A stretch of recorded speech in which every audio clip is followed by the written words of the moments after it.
আসসালামু আলাইকুম। Run out Ferdous থেকে অন্যান্য ধর্মাবলম্বী যারা আছেন তাদের জানাই আন্তরিকভাবে অভিনন্দন এবং সেই সাথে জিজ্ঞেস করতে চাই আপনারা কেমন আছেন। যদিও জিজ্ঞেস করাটা ঠিক না, কারণ দেশের যে অবস্থা, এই অবস্থায় হয়তো কারোই ভালো থাকার কথা ঠিক না। কারণ রাস্তায় ছোট ভাই বোনগুলোর উপর যে ধরনের নির্মম নির্যাতন করা হচ্ছে, এটা দেখে কেউর ভালো থাকা ঠিক না। সো আশা করব তাড়াতাড়ি দেশের অবস্থা স্বাভাবিক হবে এবং তাদের দাবিগুলা মানা হবে এবং সেই সাথে আবারও আবেগের খেলা ক্রিকেটের স্টেডিয়ামে আমরা সবাই গর্জে উঠব। সো আমাদের প্রিয় বাংলাদেশ দলের প্রিয় খেলোয়াড়রা যেন সুস্থ থাকে সে কামনাও করবো রান আউট থেকে।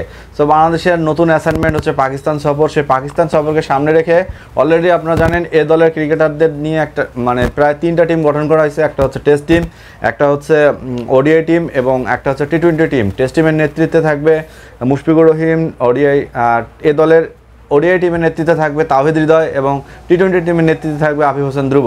তো যাই হোক, এটা হচ্ছে বিসিবির একটা ভালো প্ল্যান। এই প্ল্যানটাকে আমি সাধুবাদ জানাই। বাংলাদেশ দলের নেক্সট অ্যাসাইনমেন্ট থাকবে চ্যাম্পিয়ন্স ট্রফি এবং সেই চ্যাম্পিয়ন্স ট্রফি খেলার আগে এ দল যদি ওডিআই ফরম্যাট ওখানে খেলে আসে, সেই সাথে টেস্ট টিম যদি আরও 2টা টেস্ট খেলার সুযোগ পাবে পাকিস্তানের মাটিতে, একটা বিশাল সুবিধা।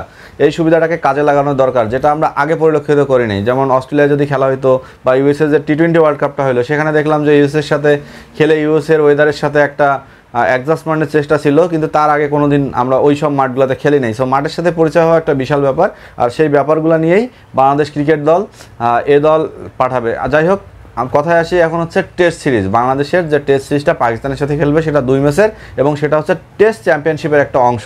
সো বরাবরের মতোই আমরা প্রতিবারই টেস্ট চ্যাম্পিয়নশিপের তলানিতে থাকি, তবে এইবার আমাদের অবস্থান একটু ভালো, আমাদের একটু পয়েন্ট আছে, আমরা একটু আসি 3-4-5-এর ভিতরে আসি।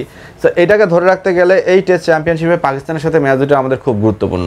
সো অনেকেই ভাবতেছে এই টেস্ট সিরিজে তামিম ইকবাল ফিরবে, আসলে তামিম ইকবাল এই টেস্ট সিরিজে ফিরবে না। তামিম ইকবালের ফেরা নিয়ে অনেক ভিডিও হয়েছে, অনেক কথা হয়েছে।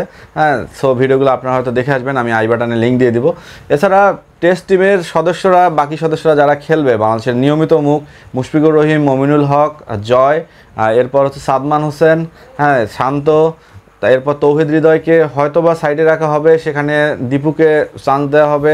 এছাড়া যদি আপনারা বোলিং ডিপার্টমেন্টে চিন্তা করেন, তাসকিনকে ভাবা হচ্ছে, শরীফুলকে ভাবা হচ্ছে, হ্যাঁ হাসান মাহমুদকে ভাবা হচ্ছে, খালেদ তো আছেই, সেই সাথে ইবাদত ইনজুরি মুক্ত না। সো ইবাদতকে এই টেস্টে আমরা খুব মিস করব, কারণ আমরা এই মুহূর্তে আমাদের সাদা বলের ক্রিকেটে ইবাদতই একমাত্র ক্রিকেটার যে কিনা কন্টিনিউয়াসলি তার বোলিং ধারা এবং উইকেট টেকারে একটা ব্যাপার থাকে তার মাঝে, সেটা পূর্ণাঙ্গভাবে আমরা লক্ষ্য করছি।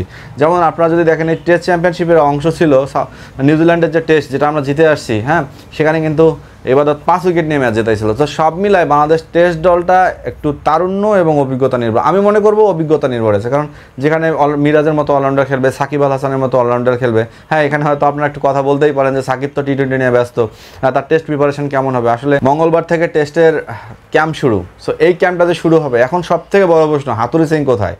টেস্টের পুরা ক্যাম্প জুড়ে কি হাতুড়ি সিং থাকবে তো, নাকি হাতুড়ি সিং আর দেশে ফিরবে না? ভাই এমন কোনো পণ হাতুড়ি সিং নিয়ে নিতে আবার, কারণ হাতুড়ি সিংকে নিয়ে যে সমালোচনা এবং হাতুড়ি সিংয়ের উপর পুরা ফেড আপ পুরা বিসিবির পরিচালকরাও।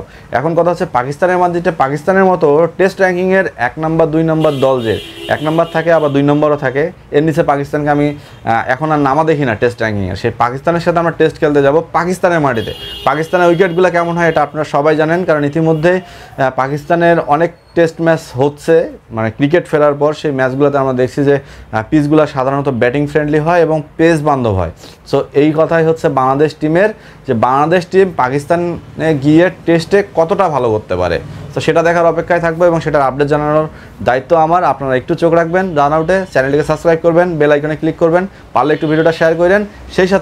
সেই সাথে বিনম্র শ্রদ্ধা জানাচ্ছি আমাদের কোটা আন্দোলনের শহীদের সব ছাত্রছাত্রী ভাই বোনদের জন্য।